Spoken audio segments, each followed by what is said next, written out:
This week on SmackDown, not only did we get Elimination Chamber qualifying matches, but we got a shakeup in the landscape of the Elimination Chamber itself, as well as we saw some advancement in some storylines in a major way. That's right, this week on SmackDown, we got not only qualifying matches, but we saw some upsets. We got some championship positioning that could be huge on the road to WrestleMania, foreshadowing what we could see at WrestleMania.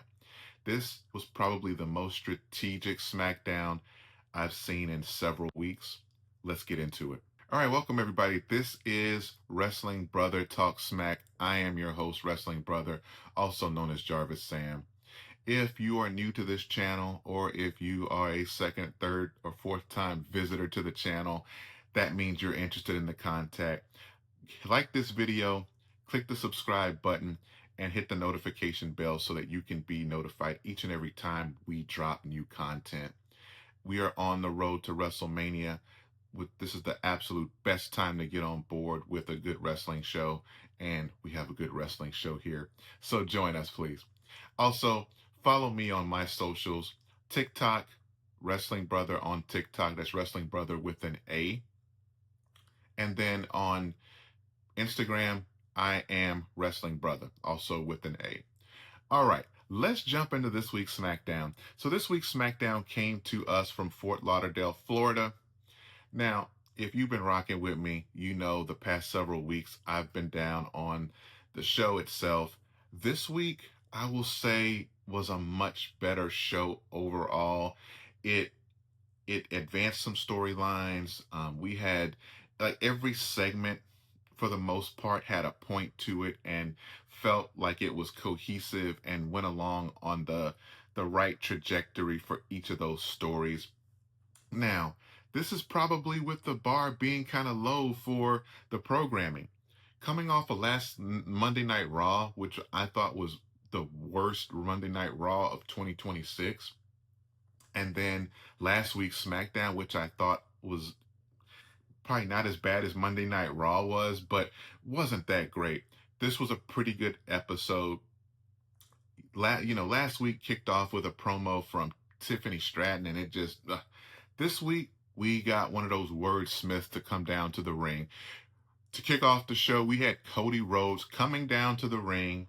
The crowd was behind him 100%. So Cody Rhodes is still that guy. If there's any doubt, Cody Rhodes is still that guy. He got a major reaction when he came out. You had the crowd chanting, Cody, Cody Rhodes, Cody, Cody Rhodes. He gets in the ring. He does his usual bit. So what do you want to talk about? Before he gets into whatever he wants to talk about, probably going to just talk about how he's going to win the Elimination Chamber and he's one win away from this blah, blah, blah, blah. And, all that. He didn't get to get into that because no sooner than he said that, Jacob Fatu comes out. Jacob Fatu comes out and he says, hey, let's keep it 100. The only reason you won was because of Drew McIntyre. I had you and Sammy beat and you know it. And so that's Jacob Fatu inserting himself, letting them know, like, hey, I was very cognizant of what happened last week. I know that I was in position to advance and you weren't. So he's, throwing his name kind of back in that hat. Well, he then calls out Drew McIntyre and tells Drew McIntyre to get his ass out there. Nick Aldis says, hey, you know what? I had a feeling something like this was going to happen tonight. So I did what I had to do. I told Drew McIntyre he had the night off because I can't afford to take any risk going into Mania season. And that's just it. These general managers have no control over SmackDown and Raw, but that's a topic for a whole nother day. But yeah, they really have no control over these superstars whatsoever. Well, just and here we go. Drew McIntyre grabs a mic and he's in a luxury suite and he cuts a promo from the suite. He says he loves SmackDown and that he appreciates getting the night off, but he loves being the WWE Champion and he's going to be there. He does what he wants. He says, I know you gave me the night off, but that's why I bought a luxury suite so I can enjoy it from up here. He tells Jacob Fatu that, you say that you're all gas, no brakes. He says, but I say you're all dog, all bark, no bite. And that infuriates Jacob Fatu. Jacob Fatu attempts to run up to the luxury suite when he's held back by all the security goons. Um, because I mean they get killed every week. They're like the security the security on Monday Night Raw and on SmackDown, or I guess WWE programming in general. They're nothing but foot soldiers, or the like foot soldiers or whatever, the putties from Power Rangers. That's all they are, and they just get tossed around and until you get to wherever you need to get to. But yeah, they're putty or they're foot soldiers. That's all they are. And anyway, Nick Aldis gets to him and says, "Hey man, do you want to go to WrestleMania?" He's like, I gotta stop you. He said, I don't want to have to suspend you. We're this close to WrestleMania. And that tames Jacob Fatu. Now, Jacob Fatu is supposed to be the werewolf. Do you think in 1997, 1998, that would have stopped Stone Cold Steve Austin from infiltrating Drew McIntyre's luxury suite if he wanted to get his hands on him? Absolutely not. But hey, that's that's not how they booked it. It calmed Jacob Fatu down, and Jacob Fatu ended up going to the back. Cody Rhodes and Drew McIntyre have some back and forth. Drew McIntyre is basically saying, "Man, I'm a wanted man because I'm the WWE Champion," and Cody Rhodes says, "You're not a wanted man because you're the WWE Champion. You're a wanted man because you're an asshole." Now, they censored asshole, which I'm perfectly okay with. If you are censoring, hey, I get it. This show is uh in some ways geared towards a younger audience. So go ahead. That's appropriate. Allow them to say it to help, to appease the older audience. But if you want to censor it from TV, great. Perfect. But I'll never understand why you censor that. And then we're going to see later in the show, Jade Cargill goes out there and says, "I'm still that bitch." And that gets no censorship. And I've never thought that censorship has ever been equitable or equal. Like I've never understood. You'll see like a rated R movie and you'll be like, I've seen worse in PG-13, or I've heard worse in PG-13. So I've never felt it was equitable, but it's so confusing. And I don't know if the structure for censorship is the context in which the word was used, because he was calling Drew McIntyre an asshole. That got censored versus Jade Cargill referring to herself as that bitch. I don't know, don't understand it. But that's how that segment concluded. I thought it was a great opening segment for the show. You had you have a storyline here that's obviously developing for something bigger. They do have something planned, and I think this is going to tie into also how the show ended, because in the main event, we got Randy Orton versus Aleister Black, which I thought they might have been holding out for that for WrestleMania.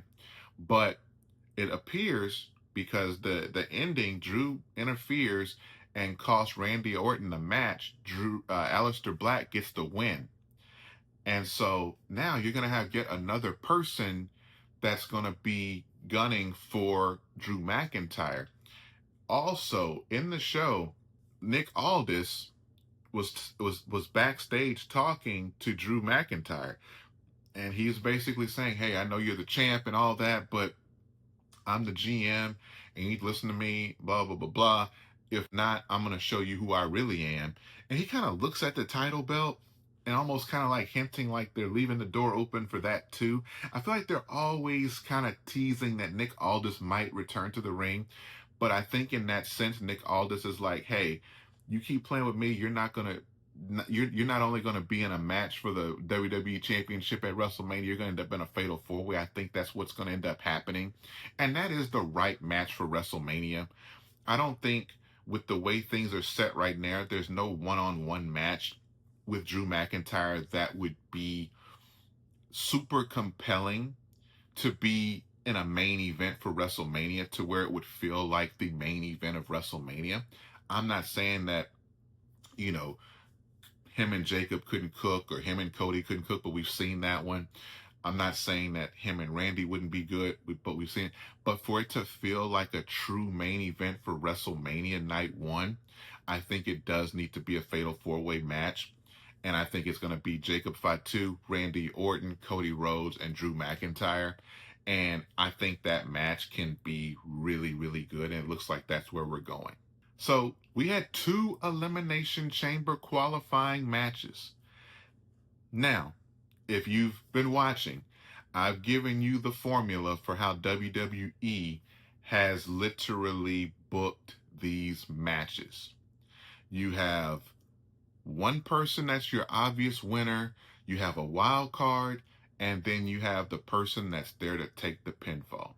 So for the Women's Elimination Chamber qualifying match this week, we had Kiana James taking on Nia Jax and Charlotte Flair. Now, in this, the obvious winner is Charlotte Flair. The wild card would be Nia Jax, and Kiana James would be the one to take the pinfall. Now, during the entrances, I'm literally thinking this in my head. I'm like, okay, she's come out here to take the pinfall. And I'm like, man, it would be so cool if they mixed it up and had, surprised us with either Nia or Kiana winning. But it's not going to happen. Lo and behold, Hunter must be watching my videos, because Kiana James is going to the Elimination Chamber. Yes, Kiana James won this triple threat match. And let me tell you, this triple threat match was pretty damn good. The crowd at one point was chanting, "This is awesome." And sometimes I think they chanted a little too early, but I was like, this was a pretty awesome match. At one point, Kiana James, I didn't know she had this kind of strength. I know it's kind of momentum based and all that, but you still got to have some strength to get that big Nia Jax up on. She grabbed Nia Jax and, man, had her on her like this here. Man, hey, Kiana James earned my respect in that matchup.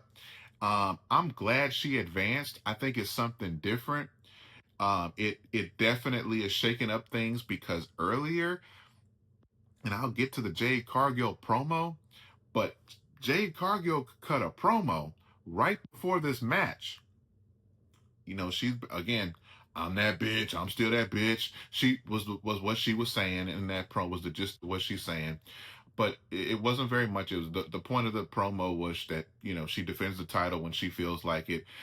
Jordan Grace got that work last week, and so she's still that bitch. So whoever trying to run up on her, whether it's the winner of the Elimination Chamber, whether it's Liv Morgan, who she expects to make her decision on Monday night, she don't care. She's ready for whoever. Well, as she's going to the back, she has another face-off with Charlotte Flair, who's coming out for her introduction into that triple threat match. So they faced off, and that's been kind of the running thing that we think, since Bianca Belair is clearly just had surgery last week on her finger, which almost been out a year with this finger. She's probably going to miss maybe 3 more months or so while this thing recovers. That's probably the money match, between Charlotte and Jade for Mania. But with Kiana James winning, that adds a layer of doubt that can happen. Now, it's sports entertainment, it's WWE, anything can happen. Charlotte can still figure out a way to get into the chamber. In fact, I'm gonna call it now. Somehow Charlotte is going to take Alexa Bliss's spot in the chamber and win the chamber match. I don't know how, but I'm calling it, because I think they're just shaking it up a little bit to make it slightly unpredictable, because it has been so just paint by numbers every single week. Okay, we had Ilya Dragunov and Tama Tonga. Now, Tama Tonga got that Roman Reigns bloodline treatment because he had all the MFTs at the ringside, so you knew they were going to influence the winner of the outcome outcome of this match, which they did. They influenced the outcome of that match with their interference. Tama Tonga gets the win over Ilya Dragunov with the cutthroat. Now, I believe this segment was this was like your second segment of the night after the opening promo segment, which the is usually reserved for the United States Championship Open challenge. But since Carmelo Hayes is in the next match I'm going to talk about, they went ahead and did this, and so it was cool. Um, I it will. It was almost like a U.S. title open number one contenders match, or like qualifying match type situation. It was good. Um, it was to the point. It wasn't longer than it needed to be. Toward the end of this segment, we did have Uncle Howdy basically lay out a challenge to Solo Sikoa. Solo Sikoa is talking about how I told you it was going to happen, and we got this championship. We're going to get the U.S. championship, but they're interrupted by Uncle Howdy. Uncle Howdy says, "Hey, you always have your people with you." He says, "Next week I'm coming to SmackDown alone." And he was like, "And if you want to do this, come alone, and we can handle this." So I guess they're setting up a match between Uncle Howdy and Solo Sikoa for next week. That'll be interesting. It'll be nice to see maybe some closure to this, and maybe Solo can move on. We'll see. The Elimination Chamber qualifying match for the men's. Damian Priest. We saw Damian Priest, Carmelo Hayes, and Trick Williams with the Lemon Pepper Steppers. Trick Williams comes out to a monster pop. I mean, monster pop. On par with, listen, Trick Williams is the most over babyface on SmackDown. I'm saying it right now. The most over babyface on Raw, and he is a heel. On the depth chart of SmackDown, he is a heel, but he is the top babyface on SmackDown, period. And this match was good too. It was funny kind of seeing Damian Priest kind of seeing all the love Trick Williams is getting, and Damian Priest is like, should be the bigger baby face out of this group. He was probably the least that the crowd reacted to out of the three. But, Trick Williams got the love from the crowd. He gets the win in the match, which was absolutely the right move to throw him in the mix in an elimination chamber. His first elimination chamber on his rookie year on SmackDown. Like this is, he's not going to win the elimination chamber. We know he's not going to win the elimination chamber, but putting him in that mix where you're going to have him in the final match on elimination chamber, going up against Cody Rhodes, going up against Randy Orton, all these top stars that are going to be in this match. He's going to be right there having moments with them. Javon Evans, it's a good moment for Javon Evans too, but Trick Williams is really something special. And I know I say that every week. Leading up to this, he was probably the main thing I was looking forward to on this week's episode of SmackDown. But I will say this week's episode of SmackDown did add enough in between for it to matter. Trick Williams going to Elimination Chamber after he got the trick shot on Damian Priest.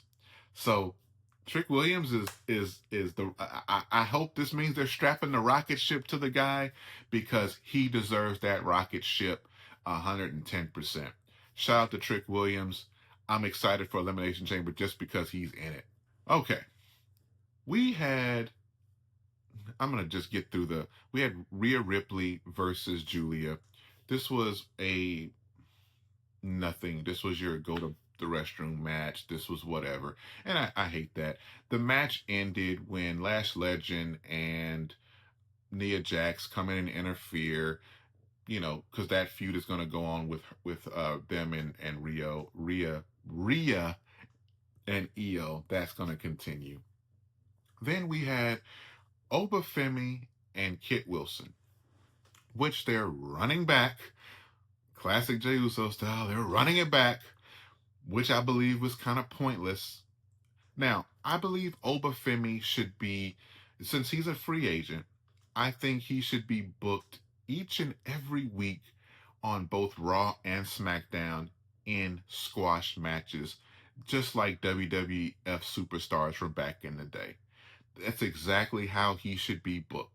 He should have cleaned up Kit Wilson a few weeks ago. He cleaned up the War Raiders one week. Throw another, I don't know, Johnny Gargano or somebody, instead of having him laying on the freaking box that we'll get to here in a second. Like, make throw some more different people at him each week, just kind of squash match style.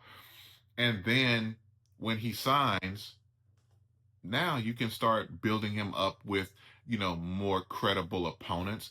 But just really, it should be enhancement talent style matches, just a squash match to get him over each week, to showcase him in front of both of these audiences and in front of both of these GMs and in front of each of those locker rooms. Like, and those would be like, I don't know if I want this guy on our roster. Look how he did Kit Wilson. Look how he did uh Johnny Gargano. Look how he did this person, right?